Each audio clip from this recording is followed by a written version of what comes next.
مذہبی قوتوں کے درمیان ایک یکجہتی ہونی چاہیے. ہر شخص الگ الگ سا راستہ نہ لے, ہر شخص اپنے اپنے راستے پہ نہ چلے. ایسا نہ ہو کہ اذا جاءهم الامر من الامن او الخوف اذاعوا به ولو ردوه الى الرسول او اولي الامر منهم لعلمه الذين يستنبطون منهم. یہ جو الگ الگ سے راستہ لے لینا, جو سنی سنائی بات ہو, چاہے امن کی خبر ہو یا خوف کی, ہر ایک اپنے راہ پہ چل پڑتا ہے اور اپنا ہی اسلام ملک میں نافذ کرنے شروع کر دیتا ہے. اگر وہ اپنے بڑوں کے پاس, اپنی تنظیموں کے پاس, اپنے اولی الامر کے پاس یہ مسئلہ لے کر آئیں اور وہ اس کی گہرائی پر غور کریں اور اس کے اسباب و علل پر غور کر کے ایک پالیسی دیں, یہ قرآن حدیث, یہ قرآن کی تعلیمات کے مطابق ہوگا. اور اگر ہم اس کے علاوہ جائیں گے تو ہمیں نقصانات ہوں گے. لہذا ایسا نہ کریں کہ سامنے بیٹھیں تو یقولون طاعہ, اور جب الگ ہو جائیں تو اذا برزوا من عندك بيت طائفة منهم غير الذي تقول, پھر الگ جا کر رات کو اپنے اپنے مشورے ہوتے رہے.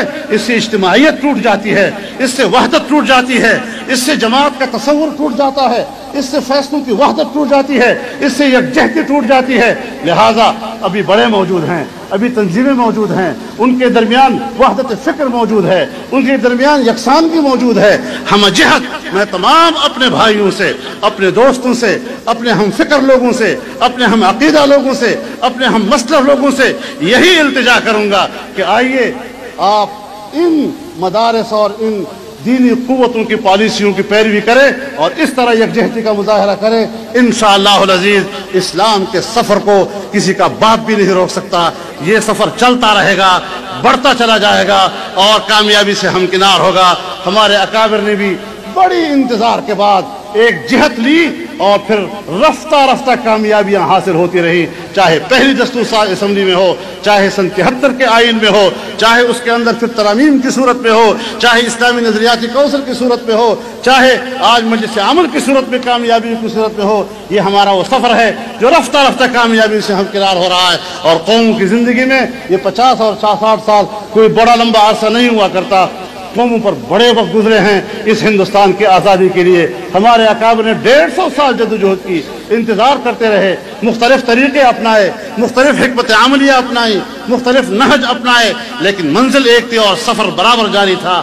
پاکستان میں بھی ان قوتوں کا سفر برابر جاری ہے. اور ہمارے ایک محترم سیاسی معتبر نے ایک بیان دیا کہ پوری دنیا کہہ رہی ہے اور عالمی ادارے رپورٹ دے رہے ہیں کہ سرحد میں کامیاب حکومت جا رہی ہے مجلس عمل کی.